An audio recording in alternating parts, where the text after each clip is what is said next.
조갑제 TV 시청자 여러분 안녕하십니까. 2026년 3월 1일 오전 11시 46분입니다. 오늘 새벽부터 하메네이 사망과 관련한 동영상을 계속 올리고 있습니다. 드디어 이란 정부도 최고 지도자 아야톨라 세이에드 하메네이가 사망했다는 사실을 공식적으로 발표를 했습니다.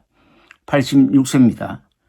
37년간 신의 이름으로 이란을 이끌어서 이란이 오늘 이렇게 처참한 지경에 이르도록 만들었습니다. 흔히 장기 집권하면은 나라가 발전한다는 헛소리를 하는 한국의 학자들이 많습니다. 박정희가 18년 동안 장기 집권했기 때문에 그렇게 성공한 것은 너무나 당연하다는 논리인데 37년간이나 독재를 해가지고 나라를 망친 하메네이를 보고는 그런 소리 못할 겁니다. 오늘 이란 정부는 하메네이의 사망을 발표하면서 40일간 전 국민적 추도 기간과 일주일간의 공휴일을 선포를 했습니다. 이란 국영방송 프레스 TV와 국영통신 IRNA도 오늘 이슬람 혁명 지도자 아야톨라 하메네이가 미국과 이스라엘의 이란에 대한 공격으로 순교했다고 보도를 했습니다. 정확한 사망 상황은 밝히지 않았습니다. 미국 매체들은 하메네이가 주로 거주하는 테헤란 북부 자신의 거주 지역에 대한 폭격으로 사망한 것으로 보이고 그 파괴된 위성사진을 공개를 하고 있습니다.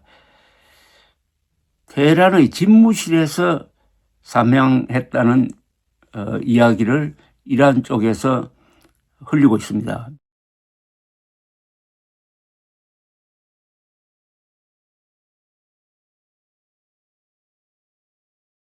메흐르 통신은 순교하는 순간 하메네이는 집무실을 지키며 자신에게 주어진 임무를 수행 중이었다고 했습니다.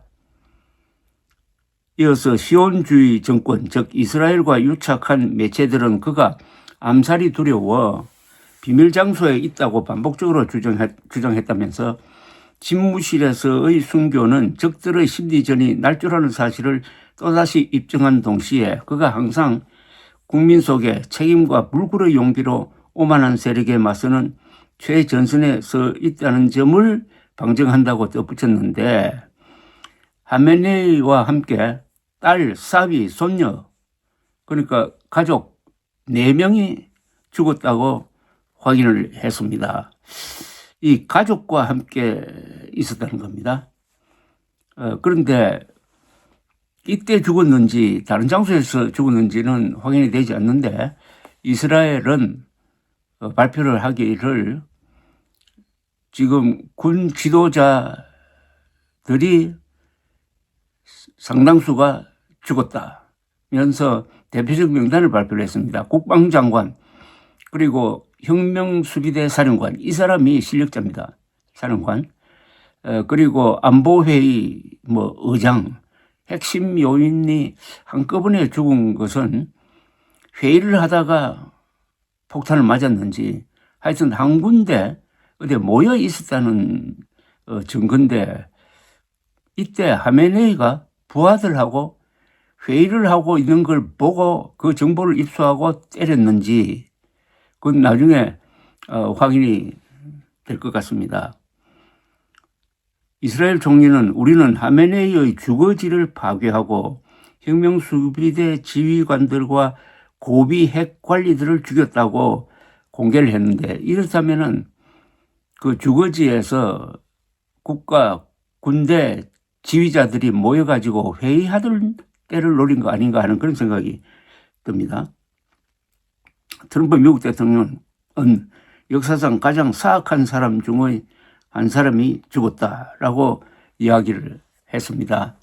자, 그러면은 누가 죽였느냐? 이제 공다툼이 있을지 모르겠는데 맨 처음 죽었다 하는 확실한 이야기를 한 사람은 네타냐후 총리고 그 이야기를 받아서 트럼프 대통령도 그게 맞는 것 같다라고 이야기한 걸로 봐서 이스라엘을 공격으로 죽은 것으로 보이고, 그러면은 공습에 의해서, 즉 전투기에 의해서 폭격으로 죽었느냐, 아니면은 아주 폭발성이 강한 미사일을 쏘아서 죽었느냐는 그는 조금 더 확인이 필요한데, 영국의 언론은 미사일로 쏘았다는 이야기를 하기도 합니다.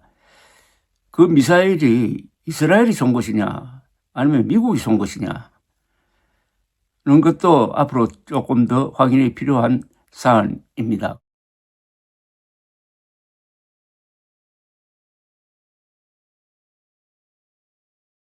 그럼 어떻게 확인할 수가 있었느냐?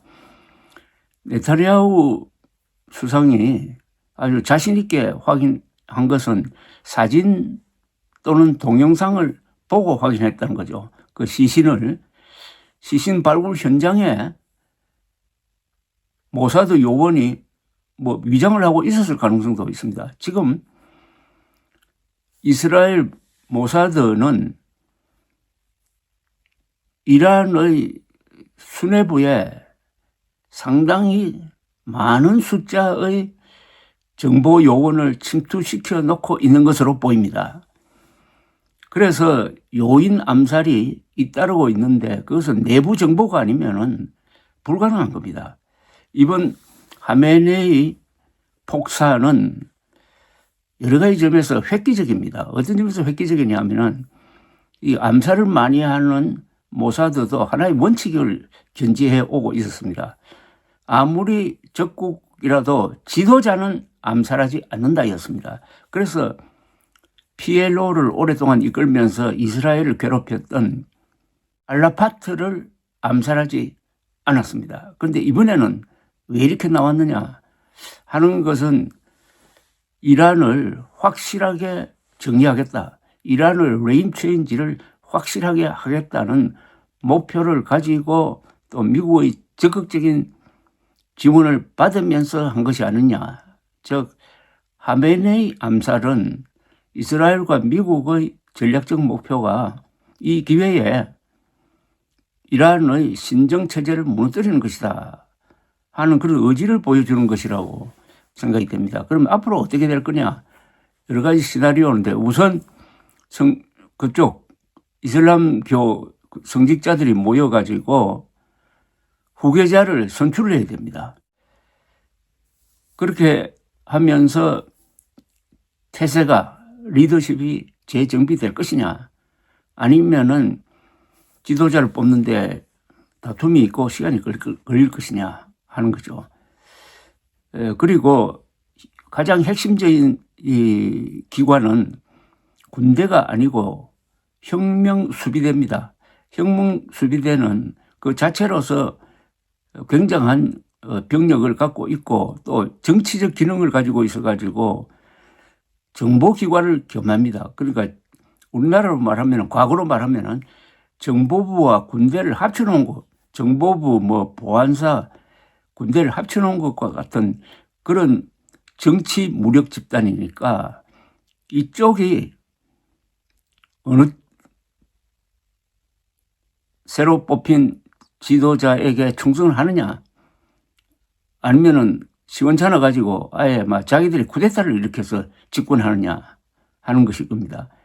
그 다음에 민중봉기에 의해서 뒤집어지는 가능성도 있는데 그 가능성은 낮다고 봐야죠. 아무리 많은 사람들이 시위를 하더라도 현재로는 무력을 장악하지 못하고 있고 야당의 실력 또한 그렇게 잘 조직되어 있는 것 같지도 않기 때문입니다. 최악은 내전 상태로 들어가는 겁니다. 바로 이라크 사태죠.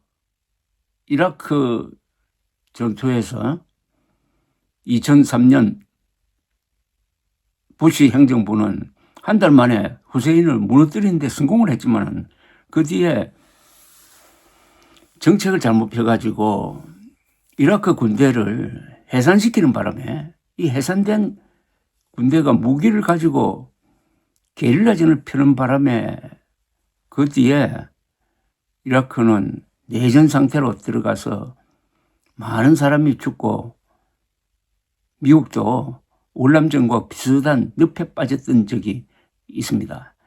아마 지상군은 좀처럼 보낼 결심을 하지 않을 것이다. 이렇게 판단이 됩니다.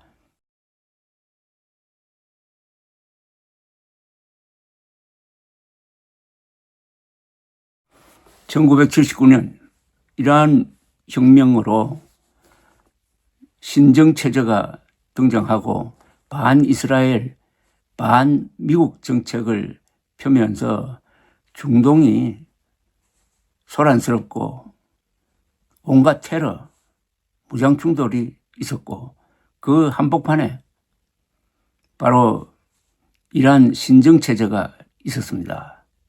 신정체제의 종말이 시작된 것은 확실합니다.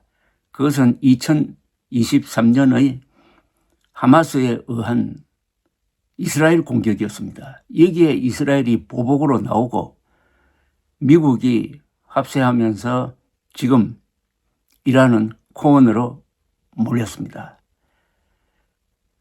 이 시나리오와 비슷한 전개가 북한에서 이루어질 것이냐 하는 것은 또 완전히 다른 문제입니다. 북한은 핵폭탄을 손에 갖고 있기 때문입니다. 감사합니다.